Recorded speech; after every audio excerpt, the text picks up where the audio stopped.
Queria que você abrisse sua Bíblia comigo, o livro de Jeremias, mas eu queria te fazer uma pergunta antes de fazer a leitura bíblica.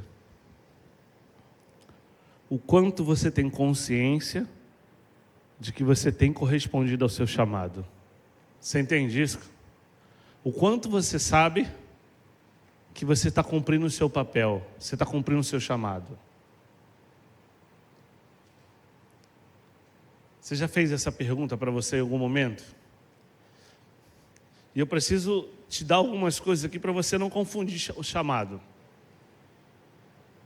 Não confunda atividades ministeriais com chamado. Existem coisas que são atividades ministeriais e elas não têm nenhuma correlação com o nosso chamado. Chamado é algo mais profundo, você vai entender o que é chamado. Você vai entender através da vida de Jeremias o que Deus chamou Jeremias para fazer. Que Deus tem um chamado, Deus tem chamado essa geração. Você cantou aqui que nós somos uma geração, né? Que temos lenha para queimar, me batiza com fogo. Pergunto, para quê? Queremos muita manifestação do poder de Deus. Para quê? Há um propósito. Mas será que nós temos vivido o chamado de Deus, o propósito de Deus? Ou será que nós estamos tão envolvidos nas nossas rotinas ministeriais que estamos confundindo as nossas atividades ministeriais com o chamado? Por que você quer ser cheio de Deus? Por que você quer ser batizado com fogo, com línguas estranhas? Para que você tenha o momento ministerial e no momento ministerial as pessoas consigam perceber que você foi batizado, que você é batizado com o Espírito Santo. Será que é isso que Deus quer? Será que o que Deus quer fazer nessa geração é isso? Mas Deus tem apontado para uma geração que está sedenta de cumprir propósitos. Entende? Cumprir propósitos. Propósito é maior do que os seus desejos, propósito é maior do que a vontade, propósito é maior do que o benefício que o ministério traz. Você consegue entender isso? A gente está confundindo algumas coisas e achando que isso é a vontade de Deus. Jeremias capítulo 1, no verso 1, ele começa falando quem é Jeremias. Fala que Jeremias é um dos sacerdotes de Anatote, do território de Benjamim. Fala que a palavra dele, e aí diz quando a palavra do Senhor veio a Jeremias, por uma razão, gente. Nada na Bíblia é colocado sem propósito. Entenda isso? Tudo na Bíblia existe um propósito. Estas são as palavras de Jeremias, o filho de Ilquias, um dos sacerdotes de Anatote, no território de Benjamim. A palavra do Senhor veio a ele no 13º ano do reinado de Josias, filho de Amon, rei de Judá, durante o reinado de Joaquim, filho de Josias, rei de Judá, até o 5º mês do 11º ano de Zedequias, filho de Josias, rei de Judá, quando os habitantes de Jerusalém foram levados para o exílio. Todo mundo entende quando fala exílio? Presos, escravos, cativos, amém? Verso 4. A palavra do Senhor veio a mim dizendo, e eu próprio Jeremias falando: antes de formá-lo no ventre, eu o escolhi, antes de você nascer, eu o separei, e o designei profeta às nações. Adoramos isso, não adoramos? Adoramos essa ideia de que Deus nos designou. Adoramos essa ideia de que Deus nos mandou, que Deus nos deu autoridade, que Deus nos enviou. Nós adoramos essa ideia de que nós somos parte, de um propósito de Deus, que Deus conta conosco para nos usar, que Deus sabe ter um plano na nossa vida. Isso para a gente é muito, muito empolgante, né? Isso traz entusiasmo no nosso coração, nas nossas emoções, nós ficamos alegres, felizes, porque Deus conta conosco. Não é isso? E nós vamos ficar felizes mesmo, que Deus conta conosco. Você pode dizer para alguém, você precisa ficar feliz. É bom? Quantos já sentiram isso? Só pode dizer que se é bom se provou. O Senhor, porém, me disse, preste atenção, verso 4. A palavra do Senhor veio a mim dizendo: antes de formá-lo no ventre, eu escolhi, antes de você nascer, eu os separei e eu designei profetas das nações. Imagina Deus falando isso contigo. Deus está te dando, toda a garantia, que você precisa para você avançar. Verso 6. Então eu disse, quem esse? Jeremias: soberano Senhor, eu não sei falar, pois ainda sou muito jovem. O Senhor, porém, me disse: não diga que é muito jovem. A todos quem eu enviar, você irá e dirá tudo que eu ordenar a você. Não tenha medo deles, pois eu estou com você para protegê-lo, declara o Senhor. Bom isso, né? Não é bom? Deus está nos garantindo, Deus está nos chancelando. Verso 9. O Senhor estendeu a mão e tocou a minha boca e disse... Agora é que Deus estreitou. Agora ponho na sua boca as minhas palavras. Veja, eu hoje dou a você a autoridade sobre nações e reinos. Para quê? Para arrancar, despedaçar, arruinar, derrubar, mas para edificar e plantar. Só até aí. Vamos falar com Deus rapidinho. Pai, mais uma vez nós pedimos a Tua ajuda, a Tua intervenção. Essa é a Tua palavra, fala aos nossos corações. Que, ó Deus, nós possamos ser sacudidos nessa noite. Que nós possamos ser, ó Deus, tocados nessa noite. Que nós possamos sair daqui, ó Deus, diferente. Com um sentimento diferente no nosso coração, com uma atitude diferente no nosso coração, ó Deus, com uma vida diferente. Que tudo isso seja fruto da Tua visitação, da Tua presença na nossa vida. Essa é a oração que nós fazemos, agradecidos, em nome de Jesus. A fala de Jeremias está muito interessante, O texto começa dizendo que teve um período, e ele vai marcando esse período, por quê? Porque haviam muitos nomes, muitas pessoas com nomes semelhantes. Então ele precisava, historicamente, situar quando aquilo aconteceu. E é interessante que ele vai marcando os reinos, para dizer que tudo aquilo que aconteceu num período em que o povo havia sido levado cativo, onde a liberdade havia sido tomada, onde o povo estava vivendo como escravo, onde o povo estava vivendo subjugado. E sempre quando a gente fala sobre escravidão, a gente pensa sempre em prisões, Na nossa cabeça logo a ideia de prisões. Não, o camarada está vivendo preso, o camarada está vivendo aprisionado, com seus direitos tomado, cerceado de todos os direitos. Então é isso que é o escravo. Sim, só que não é essa escravidão que eu queria falar sobre hoje. Eu preciso fazer você pensar em algumas coisas a mais hoje. E aí Jeremias começa dizendo assim: ele me chamou, ele falou comigo que ele me conhecia. O Jeremias está dizendo, não é ninguém falando a respeito de Jeremias, não. É importante, quando você lê o texto, entender o que está acontecendo. Porque é Jeremias falando sobre a experiência que ele teve com Deus. E aí ele me chama e diz: olha, não diga que você é um menino, porque eu te escolhi, eu coloquei, já te escolhi antes mesmo de você estar no ventre da sua mãe, papapá, aquela história toda que você acabou de ler comigo. Isso tudo foi enchendo. Só que tem um dado momento que Jeremias põe para a gente que Deus colocou ele contra a parede. E por que Deus colocou ele contra a parede? Lembra quando eu disse no início? Ele foi marcando o tempo e os períodos para dizer exatamente o que eles estavam vivendo, o que aquela sociedade estava vivendo, o que aquele povo estava vivendo naquele tempo.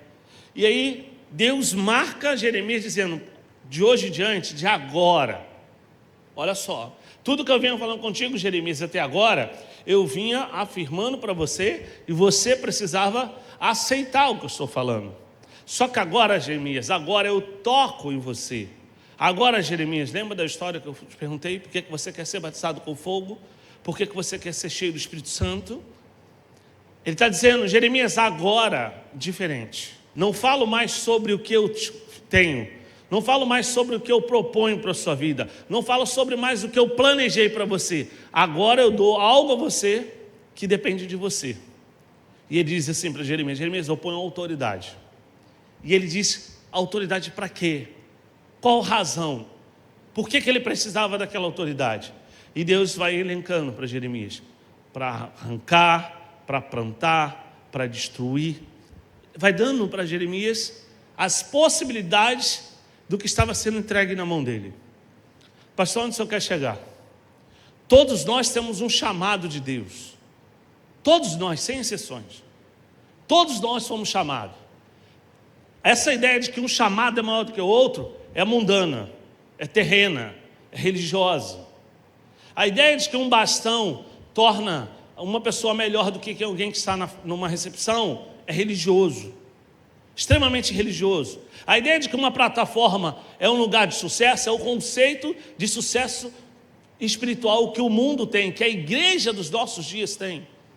Você está me acompanhando? Esse é um conceito que a igreja tem completamente diferente do que são os propósitos de Deus.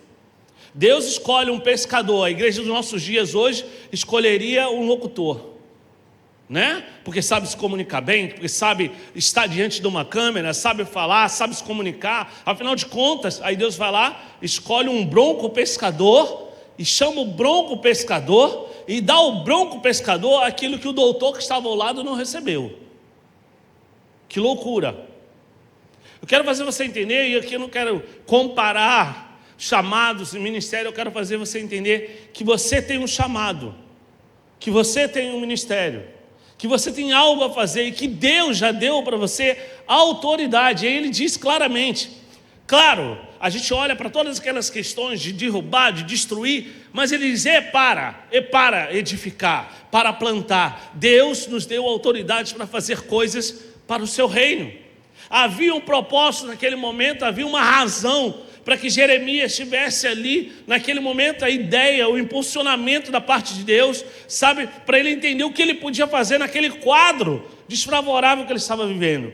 Mas para a minha vida e para a sua vida hoje, eu quero fazer você entender que tudo aquilo que Deus está te dando é para que você possa edificar o corpo. Você possa edificar o corpo. Como eu edifico o corpo? Eu edifico o corpo dando todo o meu potencial. Eu edifico o corpo entregando tudo aquilo que eu tenho. Eu edifico o corpo dando aquilo que eu tenho recebido. A máxima de Deus é essa. A regra da relação com Deus profunda, que gera frutos perpétuos, é esse: quanto mais eu recebo, mais eu entrego. Mais eu recebo, mais eu entrego. Quanto mais eu entrego, mais há disponibilidade para que eu possa receber mais de Deus. Você entende? E ter a compreensão do nosso chamado, do propósito da nossa vida, é muito maior. Você não está para apertar a mão, você está para edificar o corpo da igreja. Você não está para cantar, você está para edificar o corpo da igreja. Você não está, sabe, para poder pregar, você está para edificar o corpo de Cristo. Você está entendendo? Você está para edificar a igreja do Senhor. Pastor, por que você está dizendo isso? Porque a gente começa a se colocar em lugares e achar que o nosso talento, que o nosso chamado é menor do que o outro. Não, o seu chamado é exatamente no seu tamanho, na sua proporção, e foi Deus que escolheu. Isso é importante você pensar, porque quando nós olhamos e falamos assim: olha, Deus errou em chamar Pedro, ele deveria chamar Lucas. Preste atenção, nós estamos dizendo que Deus errou. Isso está acontecendo. Isso está acontecendo na nossa vida, porque Deus nos deu um chamado, Deus nos deu um talento, e nós queremos que o outro tenha.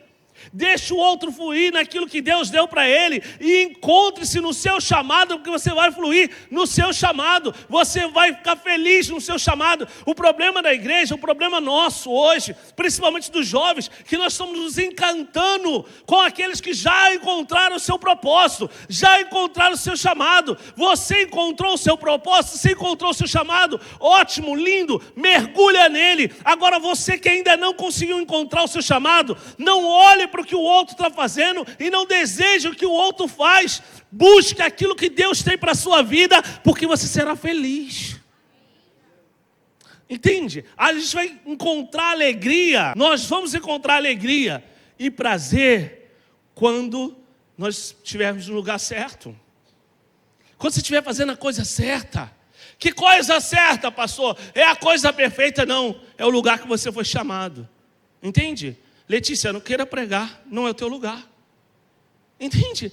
Mas ela pode ter uma excelente palavra, ok, mas ela é muito melhor cantando. Por que só canta? Não, porque é o chamado. É o que conecta com o céu, você está entendendo?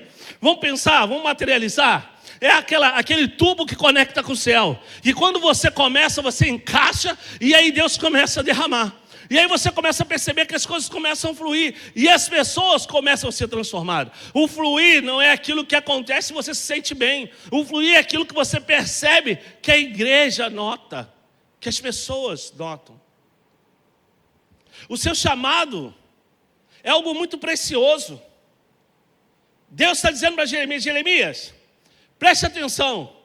Eu já falei tudo isso aqui para você. Eu já disse para você que eu te escolhi. Eu já disse para você que no ventre, preste atenção, no ventre eu te separei. Você ainda não estava nem no ventre, eu já tinha te escolhido. Eu já planejei tudo. Mas Jeremias, tem algo que eu preciso fazer, que você ainda não entendeu que eu preciso fazer. E eu vou fazer agora, Jeremias. Eu vou te dar agora autoridade. Você sabe o que é ter autoridade naquilo que você faz? Será que você, pastor, mas eu tão jovem consigo ter autoridade em Deus? Consegue?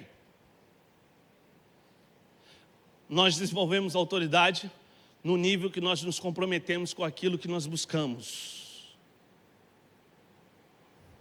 Torna mais simples. Quanto mais você se relaciona com aquilo que você deseja, mais você torna conhecedor daquilo que você deseja. Quanto mais você se relaciona com Deus, quero ser instrumento de Deus, mas eu quero pegar a Bíblia quando eu venho para o culto jovem. Quero ser instrumento de Deus, mas eu quero ler a Bíblia quando eu vou para o culto do adolescente. Quero ser instrumento de Deus. Legal o que está acontecendo na vida do irmão, legal o que está acontecendo na vida da irmã, mas se eu não mergulhar em Deus, eu nunca terei autoridade.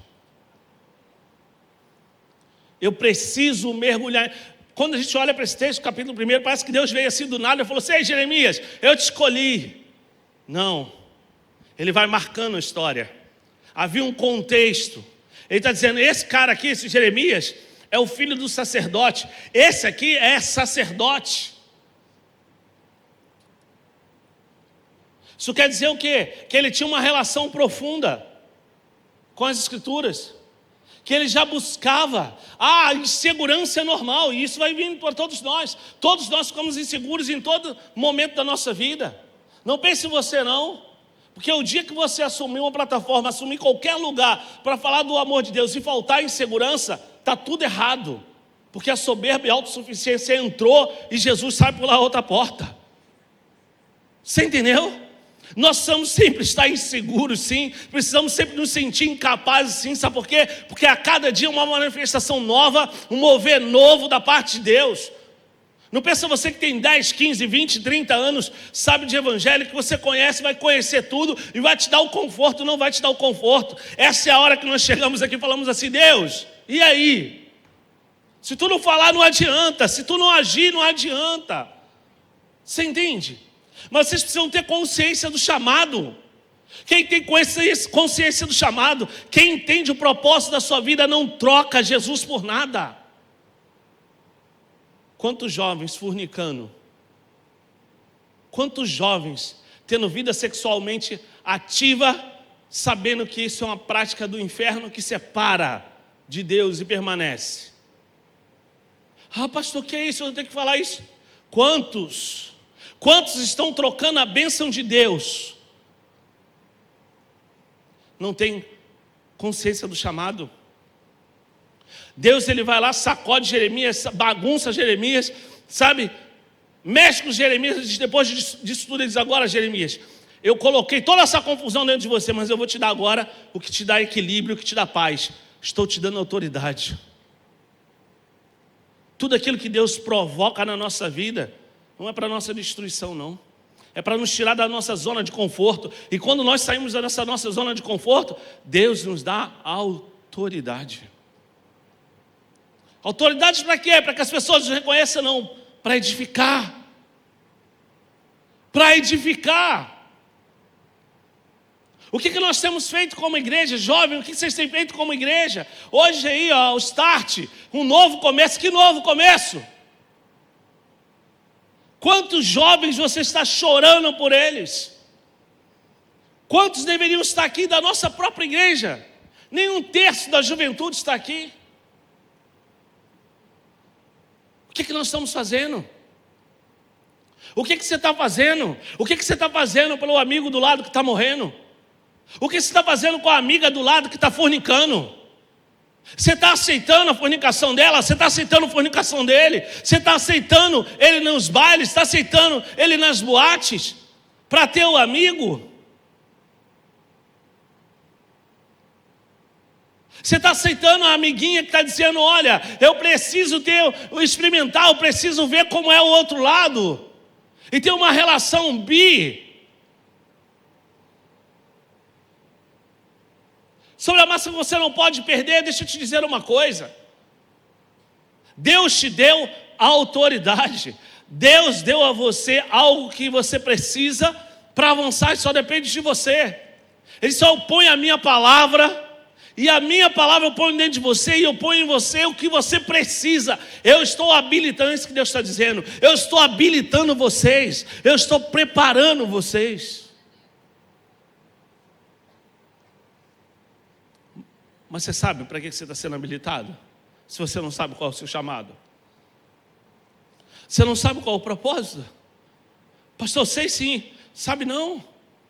Se você soubesse, você não correria na primeira tempestade. Se você soubesse, você não deixaria de enfrentar as decisões que você precisa enfrentar.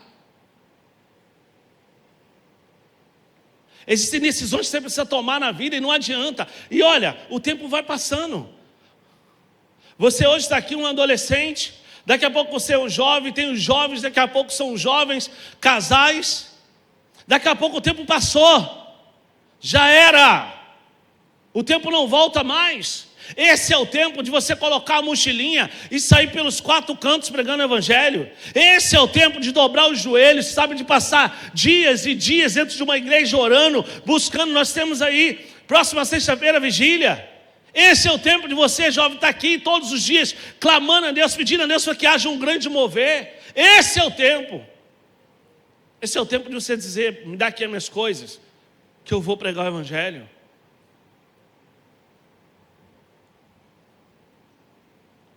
Mas qual a consciência que você tem do seu chamado? Qual a consciência que você tem?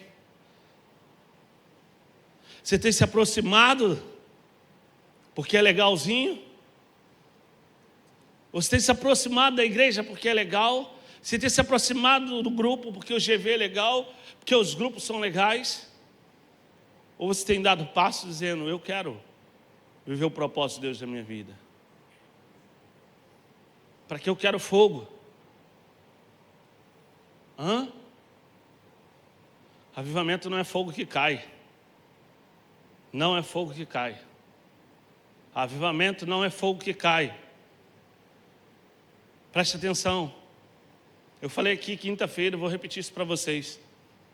Deus não usou o profeta do Carmelo para formar reis e profetas. Deus usou o profeta da caverna.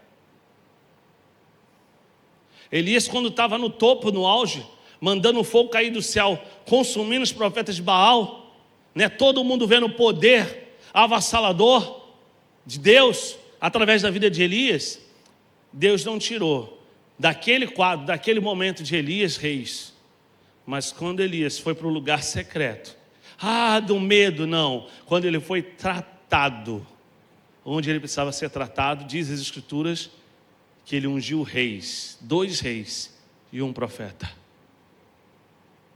Pastor, onde o senhor quer chegar? Não são os lugares que os olhos podem ver, que a nossa consciência que nós temos de ministério diz que é o lugar, o momento, o tempo.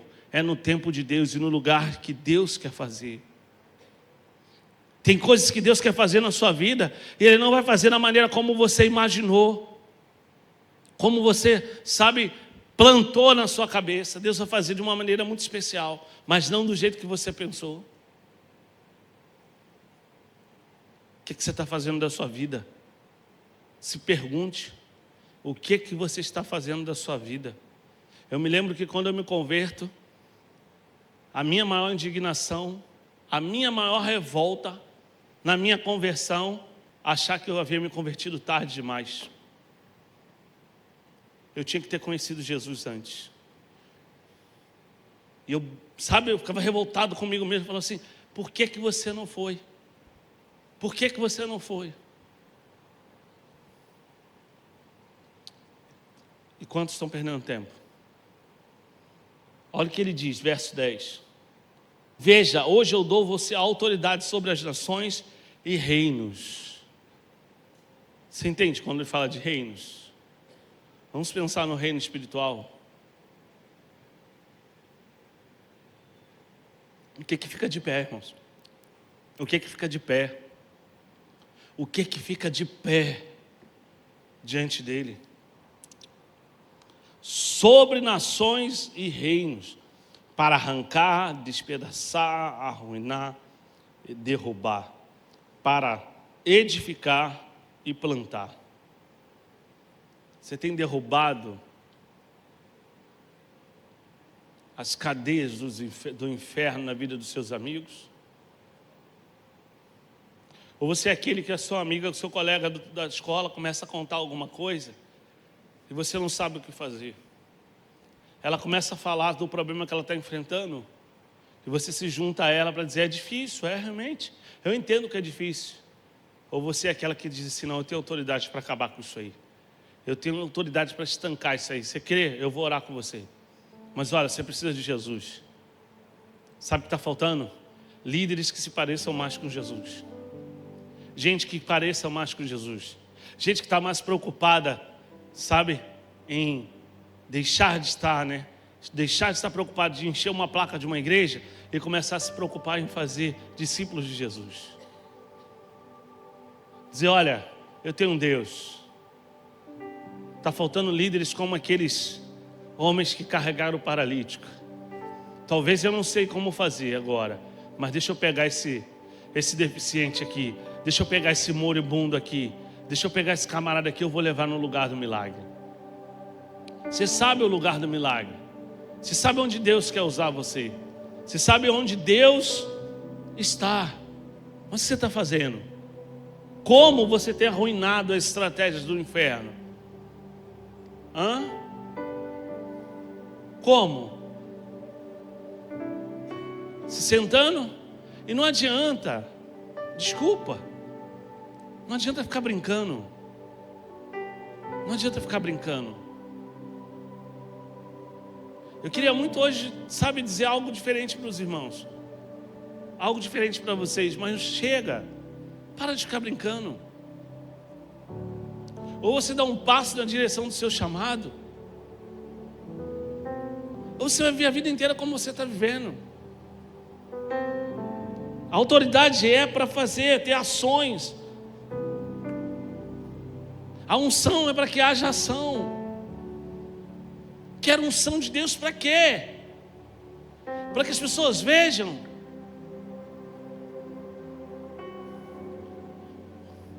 Ou você é aquele que, Senhor, me dá unção para me tocar em jovens e eu ver jovens sendo batizados com o Espírito Santo. Me dá unção para me tocar em jovens e jovens passarem a ter visões. Me dá unção para que eu possa tocar em jovens e jovens possam ter sonhos. Que juventude é essa que não vê a glória de Deus? Que juventude é essa que não tem sede da glória de Deus?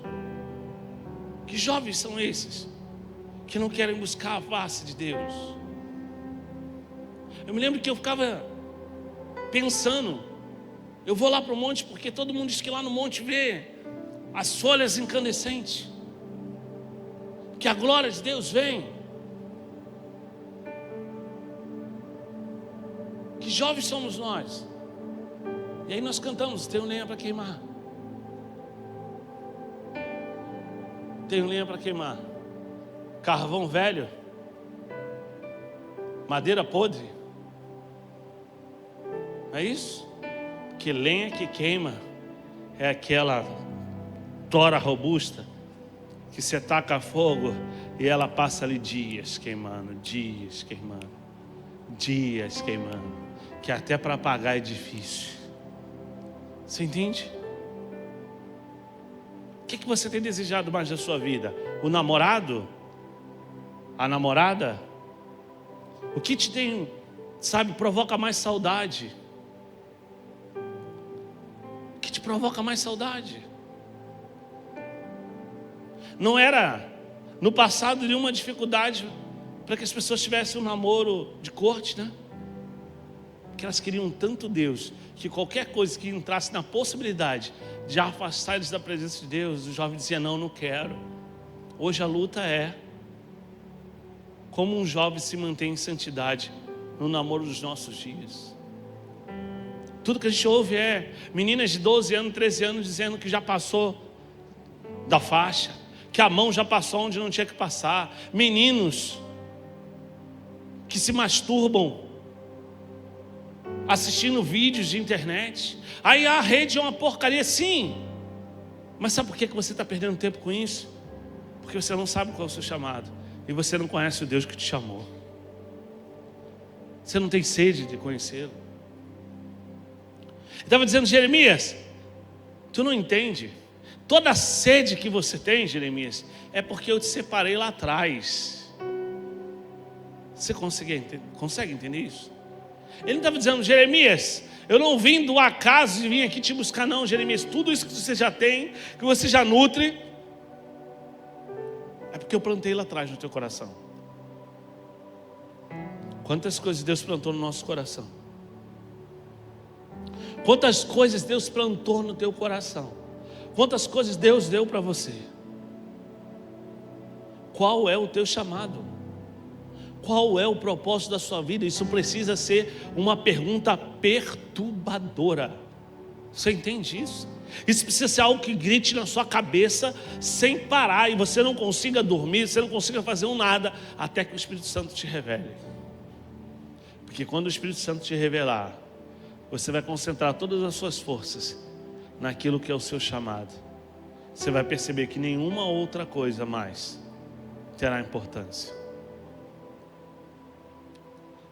Deus tem dado autoridade. Essa é uma geração diferente. Escute o que eu estou falando. Guarde isso no seu coração. Quer viver coisas profundas com Deus? Mergulha. Mergulha. Porque nós somos muito mais próximos do que vocês possam imaginar. Essa é uma direção singular. Mergulha em Deus. Mergulha em Deus. Não negocie mais princípios. Não negocie mais. Chega. Chega. Vai. Se permita ir para viver o propósito de Deus na sua vida. Se permita experimentar, experienciar a presença manifesta de Deus. Se permita orar e ver Deus curando. Se permita falar e ver Deus restaurando, Deus libertando. Você entende? Se permita. Porque Ele já tem dado a vocês. Ele já tem derramado sobre vocês algo muito especial. Algo muito especial, como nunca antes.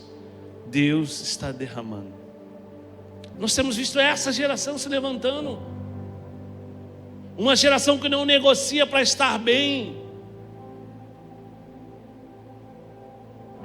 São pessoas que estão encontrando o seu chamado.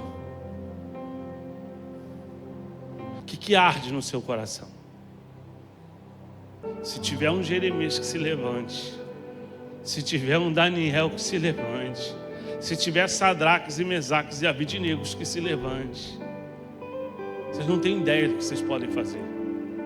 Vocês não têm ideia do que vocês podem fazer. Por isso que o diabo fica distraindo vocês. Por isso que o diabo distrai vocês com poucas coisas.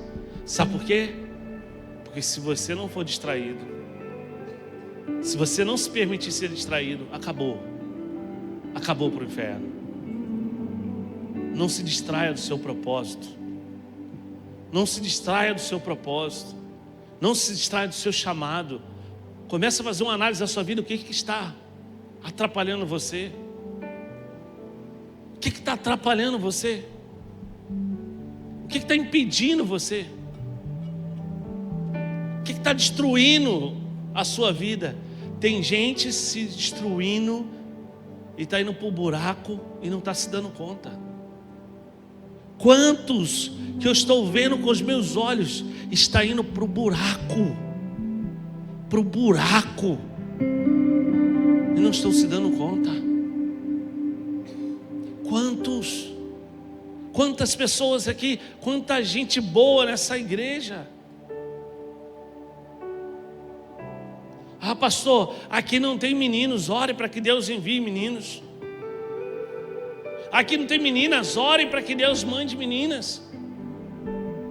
Ore, mas não destrua a sua vida. Tem gente destruindo a vida, afogado nessa praga dessa rede social. Passa mais tempo no Instagram, né, Facebook da vida do que lendo a Bíblia. E aí depois não entende porque as coisas não acontecem. Tem hora que você tem que andar, tem hora que você tem que se distanciar, tem hora que você precisa estar sozinho com Deus. Deus tem nos dado autoridade. Deus tem te dado autoridade. Deus não vai te dar, não. Deus já tem te dado autoridade. Ah, pastor, mas só aquele pastor que ora, que cura. Não, creia que não é sobre você, é sobre Ele. Fique inconformado se, sabe, não vir a cura. Mas não curou, é porque eu não sou Deus, porque eu não tenho uma vida. Ah, mas eu orei, o irmão não foi liberto, é porque eu não tenho uma vida. O que está trazendo indignação para você? O que está trazendo indignação para a sua vida? O que está trazendo indignação para a sua vida? Como você quer viver? Você me ouve contando um monte de coisa, né? E um monte de coisa que eu vivi, não vivi com a frente de igreja, não. Vivi, não. As experiências mais profundas que eu tenho com Deus, eu não tinha nenhum rótulo. Eu me lembro do dia que o diabo me afrontou e eu chorava de raiva. E por fora eu estava falando para ele: maldito, tu não vai ficar. E eu falava com Deus, e o diabo ali manifestado, e eu falava com Deus: eu devo ser muito endemoniado. Eu vou sair daqui, eu não quero mais saber de estar na igreja, porque está aí, ó, esse desgraçado aí, o tempo todo, zombando de mim. Eu imagino o Senhor no céu como um pai rindo, né? Não é desse jeito, é do meu jeito. Quando você fizer do meu jeito, não tem ele que fique. Faz do meu jeito. Mas eu sempre tive uma coisa na vida: eu sempre fui muito resiliente e muito perseverante. Sempre. Eu penso que são duas características que todo homem de Deus precisa ter. Todo aquele que quer viver o propósito de Deus precisa ter: ser resiliente. Que a gente vai para um lado, vai para o outro. Tem hora que você fala assim: eu vou desistir, porque você não vê nada do que você deseja para a sua vida. Porque às vezes você sabe qual é o teu chamado, às vezes você tem consciência do seu chamado, mas não chegou a hora ainda, não chegou o tempo. Quando chegar o tempo, vai acontecer como aconteceu com Jeremias. Quando chegar o tempo, vai acontecer como aconteceu com Isaías. Quando chegar o tempo, vai acontecer. Você entende isso?